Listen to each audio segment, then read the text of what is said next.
La parole à Monsieur Joël Giraud pour 2RDP.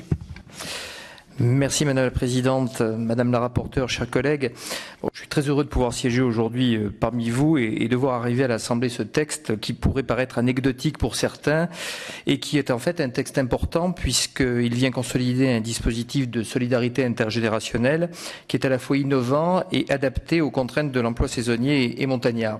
Alors il répond à une question essentielle, comment favoriser l'insertion des jeunes dans une activité professionnelle qui est une des cartes de la palette de l'emploi pluriactif qui est prégnante dans nos régions de montagne. Alors, en tant qu'élu et en tant que législateur, nous avons les responsabilités de mettre tout en œuvre pour gagner la bataille pour l'emploi. Nous devons saluer et appuyer les initiatives qui ont été mises en place de manière spontanée sur nos territoires. Et s'il n'y a pas de chômage, comme le rappelait la rapporteure chez les moniteurs de ski, ça n'est pas dû à la taille des flocons qui tombent du ciel, mais bien le résultat d'une organisation interne qui est à la fois spécifique et innovante.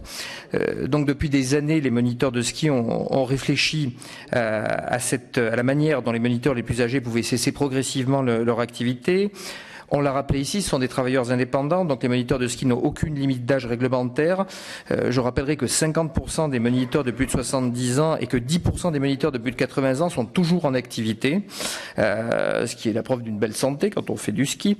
Face à ce constat, les pulls rouges ont pris donc des décisions qui ont été très longuement négociées, très courageuses, et ont voté à 94,86% en Assemblée Générale en novembre 2012 ce pacte intergénérationnel, issu effectivement de plusieurs aléas juridiques et d'une concertation, comme l'a rappelé Dominique Dore, avec le défenseur des droits.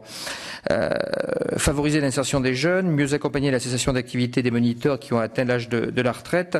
Je crois qu'on ne pouvait que saluer la double ambition de ce pacte que l'on retrouvera d'ailleurs au cœur des contrats de génération qui ont été mis en œuvre par le gouvernement quelques semaines plus tard. Mais innover, c'est aussi prendre le risque de se heurter à des résistances, la force de l'habitude, le confort d'être en activité à durée indéterminée sans en peser forcément les conséquences. Il n'en fallait pas plus pour que certaines personnes que j'appellerais avec une certaine affection des papis en pull rouge, peu nombreux, entrent en résistance et invoquent une discrimination qui est fondée sur l'âge. Alors effectivement, le TGI de Grenoble aura d'abord donné raison avant, et c'est important, que la Cour d'appel n'annule cette décision.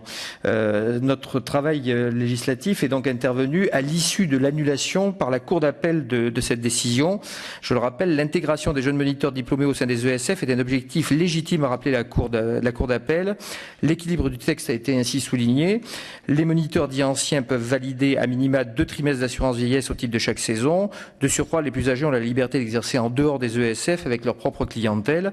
Une clientèle, soit dite entre parenthèses, qui a été souvent constituée au travers du portefeuille de clientèle qu'ils ont eu dans les écoles de ski. C'est un avantage que je ferai observer que les jeunes moniteurs n'ont évidemment pas. Alors pour toutes ces raisons, le jugement qui rendait le pacte illicite a été infirmé par la Cour d'appel.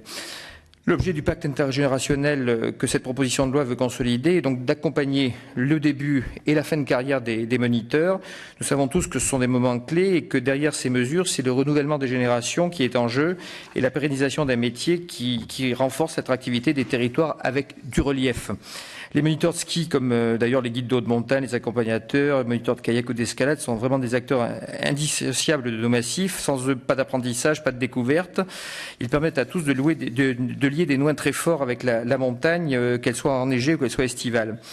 En tant que président de la commission permanente du Conseil national de la montagne, je suis très sensible à tous ces métiers de passion qui sont aussi pour nous des métiers d'avenir. Cette PPL vient donc consolider le dispositif de solidarité intergénérationnelle, le sécuriser sur le plan juridique, comme l'a rappelé Marie-Noëlle Battistel. C'est un texte équilibré qui offre des garanties aux moniteurs les plus âgés et qui se préoccupe des jeunes diplômés, de ces jeunes qui se sont formés pour pouvoir tout simplement vivre et travailler au pays. C'est un texte que j'ai co-signé, du moins le premier qui a été déposé, et je suis venu soutenir ici en commission, que je défendrai également en séance. Un moniteur de ski alpin me disait hier à mes vœux que le pacte intergénérationnel, c'était une mesure de bon sens, qu'il avait de lui-même commencé à réduire son activité à quelques années de la retraite, ne serait-ce que pour des raisons d'ailleurs fiscales, pour être franc et clair. Alors ouvrir la porte des écoles de ski aux jeunes moniteurs, bâtir des équipes plurigénérationnelles, nos apprentis skieurs, nos stations, qu'elles soient petites ou grandes, ont vraiment tout à gagner. Les moniteurs de ski et le ski français ont franchement une belle histoire. Émile Allais, qui est le premier moniteur de ski et le premier médaillé olympique, n'est malheureusement plus là pour pour le raconter, puisqu'il est décédé il y a 2 ans à l'âge de 100 ans. Vous voyez que c'est important de bâtir des pactes intergénérationnels dans le milieu des moniteurs de ski. Mais c'est aux jeunes générations de continuer à écrire cette histoire sur les pages blanches de la montagne avec la complicité des anciennes générations qui connaissent bien le sens de l'expression « se passer le flambeau ». Merci. Merci, Monsieur Giraud.